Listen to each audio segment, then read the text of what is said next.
श्री राधा वल्लभ श्री हरिवंश भक्तों, मार्गशीर्ष मास के शुक्ल पक्ष में आने वाली एकादशी को मोक्षदा एकादशी कहा जाता है, जो कि वर्ष 2023 में 22 दिसंबर को सुबह 8 बजे के लगभग शुरू हो रही है और 23 दिसंबर को सुबह 7 बजे के लगभग एकादशी तिथि समाप्त हो रही है।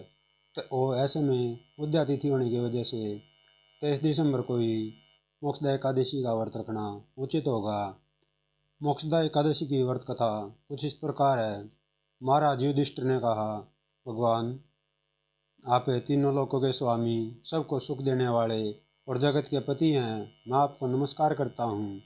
हे देव, आप सबके हितैषी हैं, अतः मेरे संशय को दूर कर मुझे बताइए कि मार्गशीर्ष शुक्ल पक्ष एकादशी का क्या नाम है, उस दिन कौन सा देवता का पूजन किया जाता है और उसकी क्या विधि है, कृपया मुझे बताएं। भक्तवत्सल भगवान श्री कृष्ण कहने लगे कि हे धर्मराज, तुमने बड़ा ही उत्तम प्रश्न किया है। इसके सुनने से तुम्हारा यह संसार में फैलेगा। मार्गशीर्ष शुक्ल पक्ष एकादशी अनेक पापों को नष्ट करने वाली है। इसका नाम मोक्षदा एकादशी है।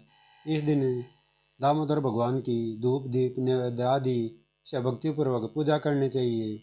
अब इस विषय में मैं एक पुराणों की कथा कहता हूँ। गोकुल नाम के नगर में वेखानस नामक राजा राज्य करता था। उसके राज्य में चारों वेदों के ज्ञाता ब्राह्मण रहते थे।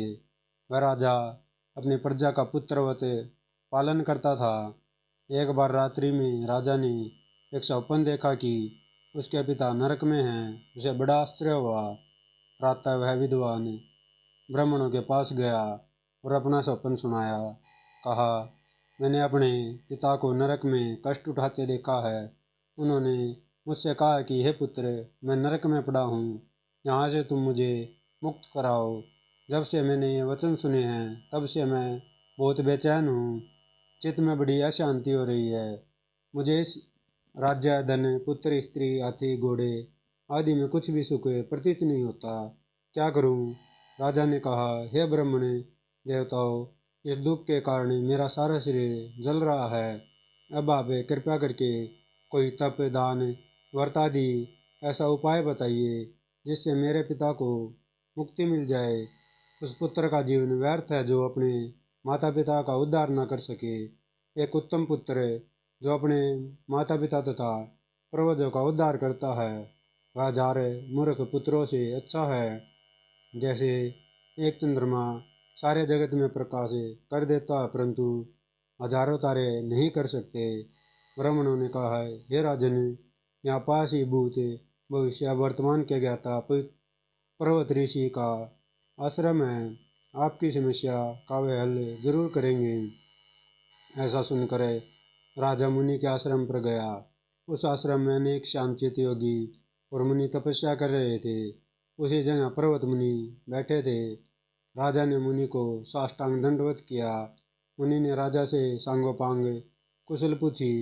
राजा ने कहा कि महाराज, आपकी कृपा से मेरे राज्य में सब कुशल है, लेकिन अकस्मात मेरे चित्त में अत्यंत अशांति होने लगी है। ऐसा सुनकर पर्वत मुनि ने आंखें बंद की और भूत विचारने लगे। फिर बोले, हे राजन, मैंने योग के बल से तुम्हारे पिता के कुकर्म को जान लिया है।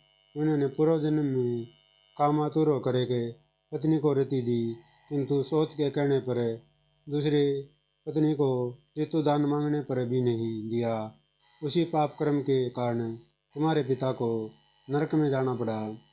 तब राजा ने कहा, इसका कोई उपाय बताइए। मुनि बोले, हे राजन, आप मार्गशीर्ष शुक्ल पक्ष एकादशी का उपवास करें और उसे उपवास के पुण्य को अपने पिता को संकल्प कर दे। इसके प्रभाव से आपके पिता की अवश्य नरक से मुक्ति होगी।